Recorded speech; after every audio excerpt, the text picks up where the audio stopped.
My name's Cole, and this is the kind of story you never imagine happening to you. You know, the kind where everything feels normal one moment, and in the next, your world shifts right under your feet, and you're standing at the edge of something dangerous, something you should walk away from, but can't. 1 minute, everything's normal, routine, predictable, comfortable. Next, you're standing at the edge of something dangerous, something you can't walk away from, even when you know you should. It all started that summer, when I spent nearly every day at my best friend Wyatt's house.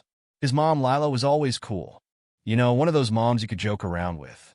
She was different from the other parents, more laid back, always laughing. That's probably why everything felt so natural at first. But then, things started to change. It was mid-July, and the heat outside was relentless. Wyatt and I had spent the morning playing video games and just messing around, as we always did. I didn't even notice when Wyatt said he was heading out to meet some other friends for a while.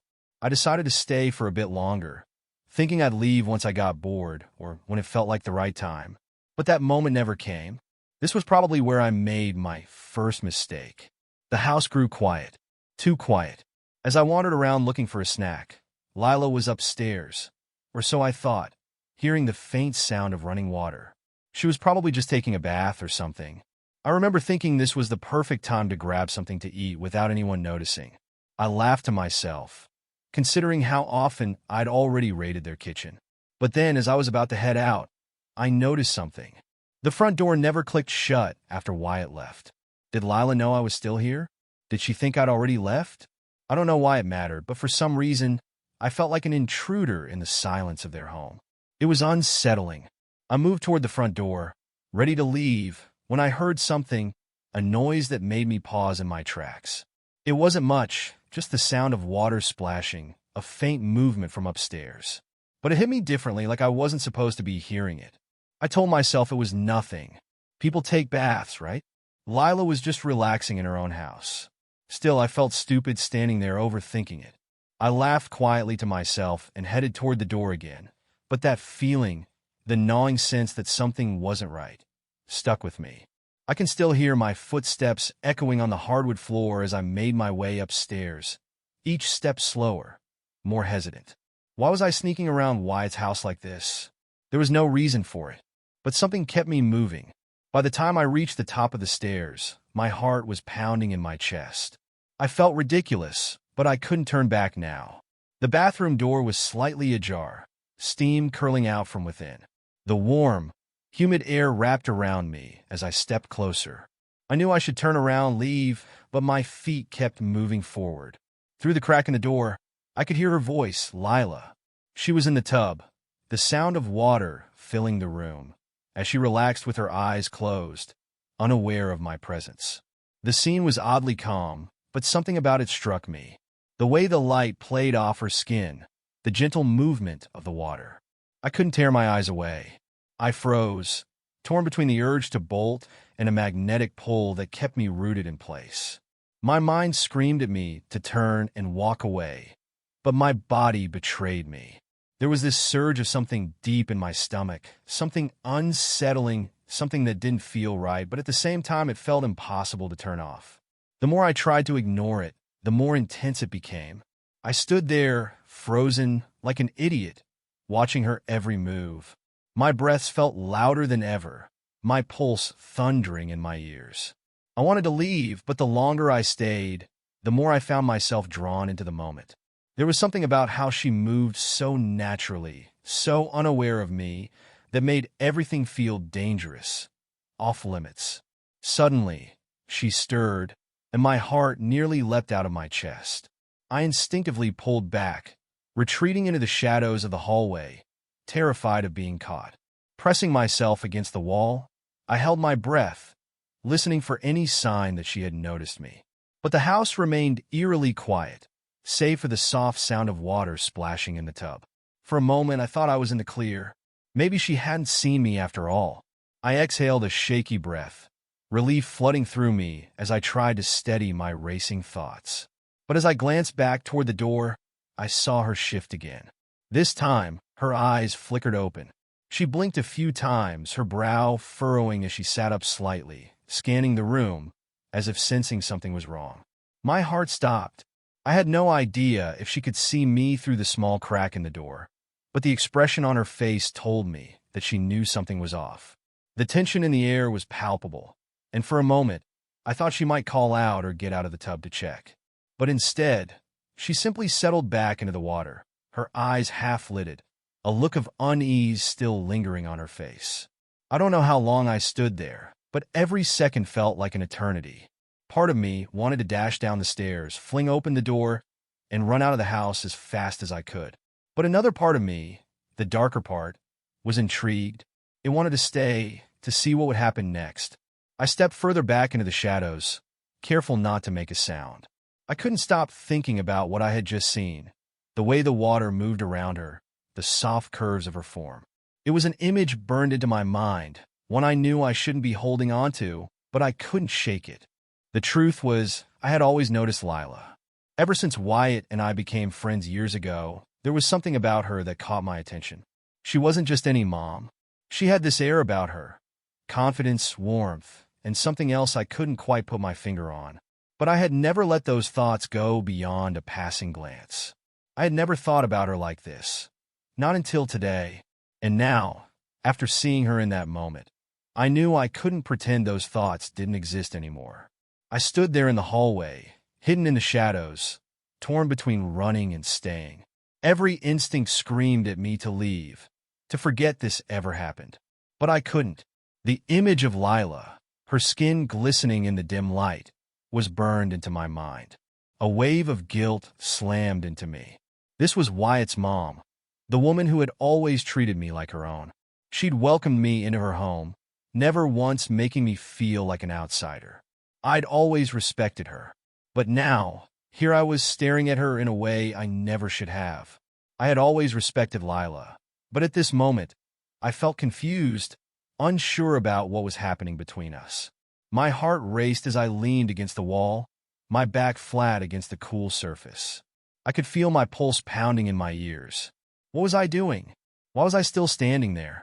Every breath felt heavier than the last, and I tried to pull myself together, but the pull to stay, to see more, was overwhelming. Then, something happened that I wasn't prepared for. The sound of water shifting, a soft, almost inaudible splash, came from the bathroom. My head snapped back toward the door, and what I saw made my stomach tighten in a way I had never felt before. Lila stood up from the tub, wiping the steam from the mirror as she reached for a towel. The moment felt strangely serene, the sound of the water flowing still echoing in the room. She reached for a towel on the rack beside the tub. Her back was to me, but it didn't matter. The way her waist curved, how the water clung to her skin, it was hypnotizing. My mouth went dry. I felt the urge to move closer, to close the space between us, but I knew I couldn't. I had already crossed a line by staying here, by watching. What would she think if she knew? What would Wyatt think if he ever found out? I clenched my fists, willing myself to move, to leave before I made the biggest mistake of my life. But I didn't move. I couldn't move. There was something in the air between us, even though she didn't know I was there. A tension that I couldn't explain, like the universe had somehow conspired to place me in this moment, and now I was trapped in it. Lila wrapped the towel around herself, the thick white fabric clinging to her damp skin. She took a deep breath, and for a moment, I thought maybe it was over. She was going to leave the bathroom, and I could sneak out, pretending none of this had ever happened. But then she paused. She stood there, her back still to me, her shoulders tense, as if she could feel my gaze on her. My heart pounded harder. Could she sense me watching her? And then my worst fear became reality. She turned around, and our eyes locked through the narrow crack in the door, wide with shock, confusion. For a split second, neither of us moved. My brain screamed at me to do something, anything, but I was frozen in place like a deer caught in headlights. I expected her to scream, to shout, or maybe even slam the door in my face. But she didn't. She just froze. Her gaze locked with mine, wide and filled with confusion, disbelief. Instead, she stood there, her chest rising and falling with quick, shallow breaths. I watched the realization wash over her face, shock turning into something darker, something unreadable. Her gaze never left mine as she took a slow step toward the door, her hands tightening around the towel. My heart hammered against my chest. The blood rushed in my ears. I should have said something, apologized, or just turned and ran. But I couldn't. The tension between us was so thick, like a live wire buzzing in the air. I didn't understand it. Why wasn't she freaking out? Why wasn't I moving? She reached the door, paused with her hand on the handle, and my breath hitched in my throat as she slowly pushed the door open just enough for me to see her fully. The air between us felt suffocating, heavy with unspoken words and the weight of what was happening. She stared at me, her lips parting as if she was about to say something, but no words came. I didn't know what to expect, but when she spoke, her voice was quiet, almost too soft to hear. "Cole." The way she said my name, a mixture of confusion but not anger, sent a jolt through me. It made my stomach tighten with guilt. I didn't know what to say, how to explain why I was standing there frozen, watching her. The truth was, I didn't have an explanation. I was caught in something I didn't understand, something I couldn't control. I swallowed hard, forcing myself to speak, but the words came out clumsy, stumbling over each other. "I'm sorry. I didn't mean to. I didn't know you were still here." The excuses tumbled out of me, but they fell hollow, as if they didn't matter. The look in her eyes told me she knew I wasn't telling the whole truth. I had stayed. I had watched, and she knew it. For a moment, there was nothing but silence between us, the tension growing thicker with every second. My mind raced, trying to figure out what to do, how to fix this, but the more I thought, the more tangled everything became. I couldn't stop staring at her, the way she stood there, so close, so vulnerable.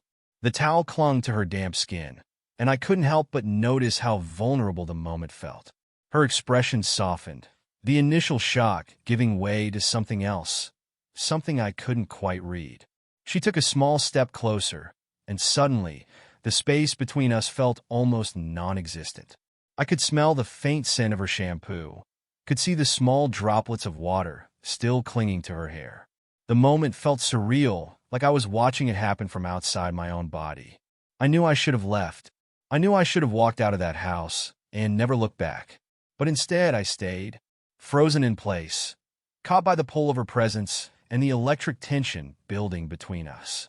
She took another step, and now she was close enough that I could feel the warmth radiating off her skin. Her hand still gripped the edge of the door, trembling slightly, but her gaze never wavered. There was something in her eyes that made my breath catch, something that mirrored what I was feeling. Confusion, guilt, and an unspoken tension were swirling between us, thickening the air around us. Then, almost unconsciously, I reached out to steady myself against the door frame. Our hands brushed for a moment, both of us startled by the contact. The moment our skin touched, a spark shot through me, like a jolt of electricity. Lila's eyes widened just a little, but she didn't pull away. Instead, she stayed there, her hand still resting against mine, as if the touch had created a bond neither of us could easily break. I could feel the weight of her gaze, as if it was asking me to make sense of this moment. My thoughts were tangled, my mind screaming at me to leave, but I couldn't move. The silence between us was heavy with the weight of what was happening. Neither of us knew what to say. The silence stretched between us, thick with confusion and hesitation. The room felt smaller, and I couldn't shake the feeling that everything was changing in ways I wasn't prepared for. Time seemed to slow, and I could feel the warmth of her hand under mine, the softness of her skin sending a shiver down my spine. My heart pounded harder in my chest, every beat louder than the last. I knew, in that moment, that everything was about to change.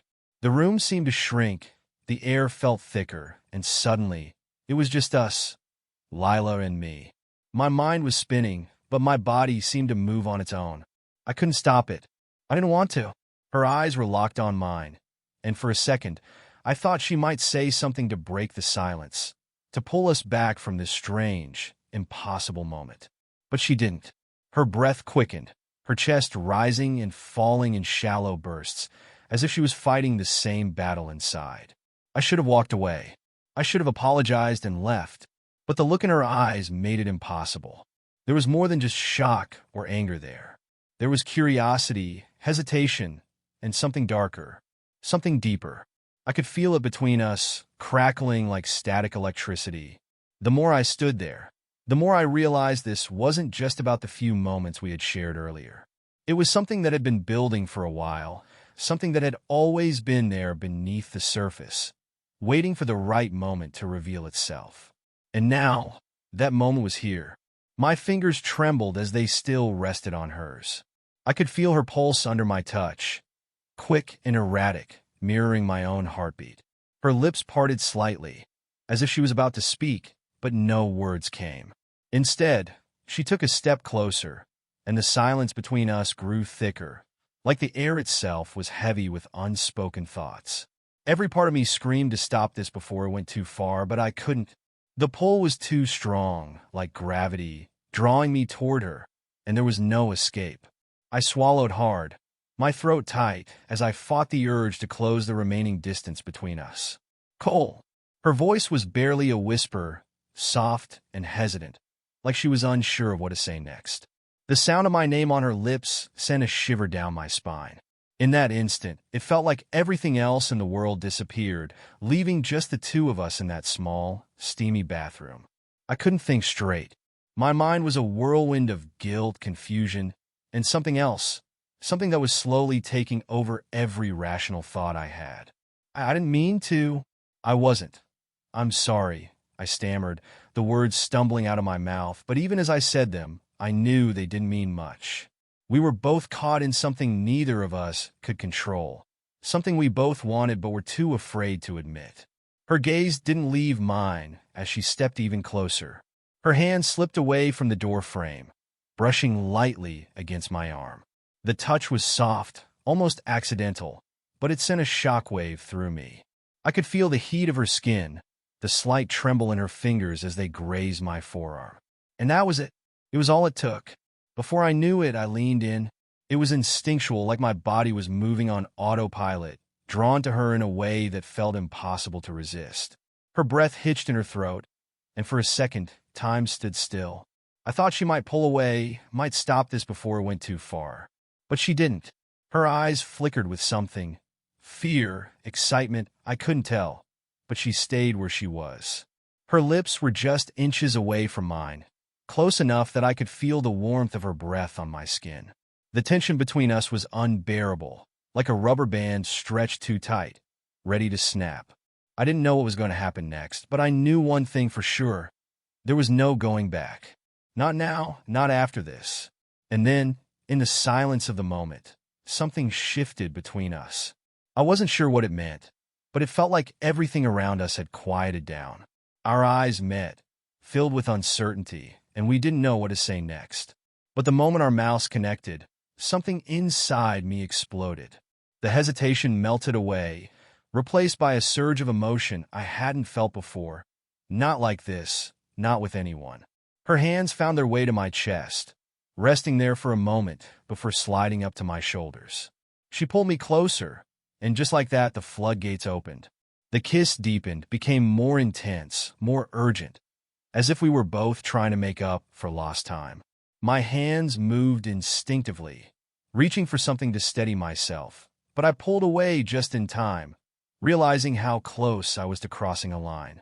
It was like a dam had burst inside me, and every rational thought I had been holding on to dissolved in an instant.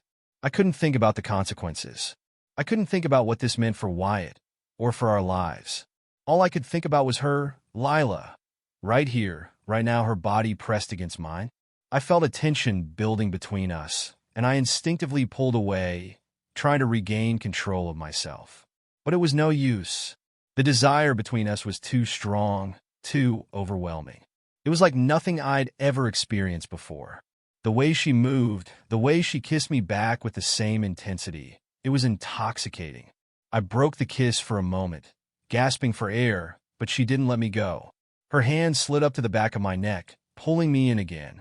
Her lips found mine with a hunger that mirrored my own. There was something wild in the way we kissed, something desperate, as if we were both trying to drown out the reality of what was happening. This was wrong. We both knew it, but that only made it more intense, more impossible to stop. We both stumbled back slightly, feeling awkward in the moment. My hands found the edge of the door frame as I tried to steady myself. I could feel her breath hitch in response, her body pressing against mine, every inch of her fitting perfectly against me. The world seemed to disappear around us. It was just her and me, locked in this moment that felt both thrilling and dangerous. My mind screamed at me to stop, to think about what we were doing, but my body refused to listen. The heat between us was too much to ignore, too much to resist. I wanted her, I needed her, and I could feel that she needed me too. For a moment, we pulled apart, both of us breathing heavily, our foreheads resting against each other. Her eyes were wide, filled with a mix of desire and fear.